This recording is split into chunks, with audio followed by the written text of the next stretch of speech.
Hello दोस्तों, कैसे हैं आप सब लोग। उम्मीद करते हैं कि आप सब स्वस्थ होंगे और मस्त होंगे। मैं विजय फार्मासिस्ट आज आपके लिए सर्दी खांसी की सबसे अच्छी दवा लेके आए हैं। तो दोस्तों आइए जानते हैं इस दवा के बारे में कि इन दवाओं के क्या क्या फ़ायदे हैं और क्या क्या साइड इफ़ेक्ट हैं। तो बने रहिए मेरे साथ इस वीडियो में, तो आपको देते हैं इस दवा की पूरी जानकारी। तो इस दवा की जानकारी पाने के लिए वीडियो को पूरा लास्ट तक ज़रूर देखिएगा। तो आज आपके लिए सर्दी खांसी की सबसे अच्छी दवा लाए हैं। तो आइए जानते हैं दोस्तों इन दवाओं के बारे में। तो ये जो कपडिल सिरप है, ये 100 ml की पैकिंग मिलकर बनी हुई सिरप है दोस्तों, और जिसकी मैन्युफैक्चरिंग डेट है 5/2024 और एक्सपायरी डेट है 4/2026, और इसकी MRP है 116 रुपये। और इसको जो कंपनी बनाई है इंटास फार्मास्यूटिकल कंपनी द्वारा बनाई गई है।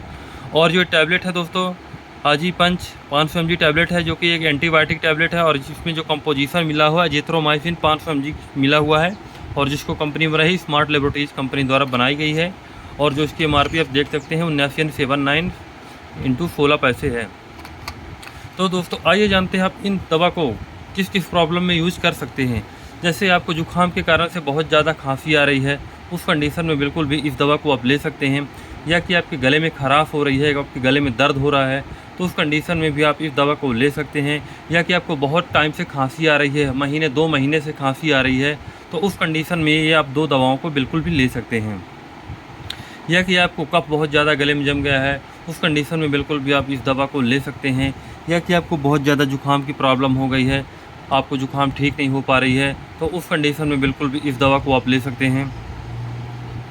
तो सर्दी खांसी जुकाम की बहुत अच्छी दवा है ये टैबलेट, एजी पंच, एजिथ्रोमाइसिन 500 और कपडिल। तो दोस्तों बिल्कुल भी इसको ले सकते हैं। जैसे आपको सूखी खांसी आ रही है, उस कंडीशन में बिल्कुल भी आप इस दवा को ले सकते हैं। या कि आपको कफ ज़्यादा निकल रहा है, उस कंडीशन में भी आप इस दवा को बिल्कुल भी ले सकते हैं। सूखी और गीली दोनों में मतलब बहुत ज़्यादा फ़ायदेमंद है ये कफ सिरप। तो इसको बिल्कुल भी किसी मेडिकल स्टोर से आप परचेज़ कर सकते हैं। हर मेडिकल स्टोर पे आसानी से मिल जाएगी और अवेलेबल है। ये दोनों दवा आप लेंगे, आपकी सर्दी खांसी एकदम जड़ से चली जाएगी। अगर आपको हल्की फीवर भी होगी तो उसमें भी बहुत ज़्यादा फ़ायदा है। या कि आपको एलर्जी टाइप की खांसी आ रही है, तो उसमें भी बहुत ज़्यादा फ़ायदेमंद है ये दवा। तो ये 2 दवा आप लीजिए, आपकी सर्दी खांसी बिल्कुल भी आराम हो जाएगी। और दोस्तों इन दवा को अगर आप यूज़ करते हैं तो एक बार अपने पास के डॉक्टर से सलाह अवश्य ले लें दोस्तों। इसके बाद में इस दवा को यूज़ करें।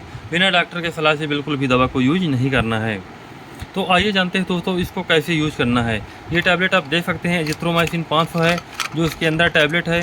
तो इसको आप ले सकते हैं। एक टैबलेट केवल रात में एक ही टाइम ले सकते हैं, 24 घंटे में केवल एक ही टैबलेट लेना है। या कि आप मॉर्निंग में लीजिए या कि आप नाइट में लीजिए।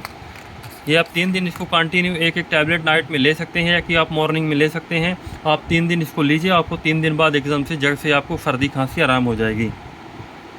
और इस सिरप को कैसे पीना है, इस सिरप को आप 10 ml सुबह और दोपहर शाम 3 टाइम ले सकते हैं खाना खाने के बाद। और ध्यान देना है दोस्तों, सिरप पीने के बाद आपको पानी नहीं पीना है। तो इस तरह से इसको यूज़ करना है दोस्तों। आप बच्चों को बिल्कुल भी इस दवा को यूज़ ना कराइएगा। अगर इस दवा को आप यूज़ कराते हैं तो कम से कम 12 साल से ऊपर महिला या पुरुष दोनों के लिए आप दे सकते हैं। तो ये रहे इसके डोज। आइए जानते हैं दोस्तों कि साइड इफ़ेक्ट क्या क्या है। साइड इफ़ेक्ट आपको ये हो सकते हैं दोस्तों, या कि आपको गैस बन जाएगी, या कि आपका पेट बहुत भारी होने लगेगा, या कि आपको दस्त जैसी प्रॉब्लम होने लगेगी। तो मान लीजिएगा ये दोस्तों ये दवा आपको सूट नहीं कर रही है। तो जो महिला प्रेग्नेंट हैं उन लोगों के लिए बिल्कुल भी इस टैबलेट को यूज़ नहीं कराना है। अगर इस टैबलेट को यूज़ कराना है तो डॉक्टर से सलाह ज़रूर ले लीजिएगा, इसके बाद में यूज़ कराइएगा। बिना डॉक्टर की सलाह से कोई भी दवा, कोई भी मेडिसिन को यूज़ नहीं कराना है।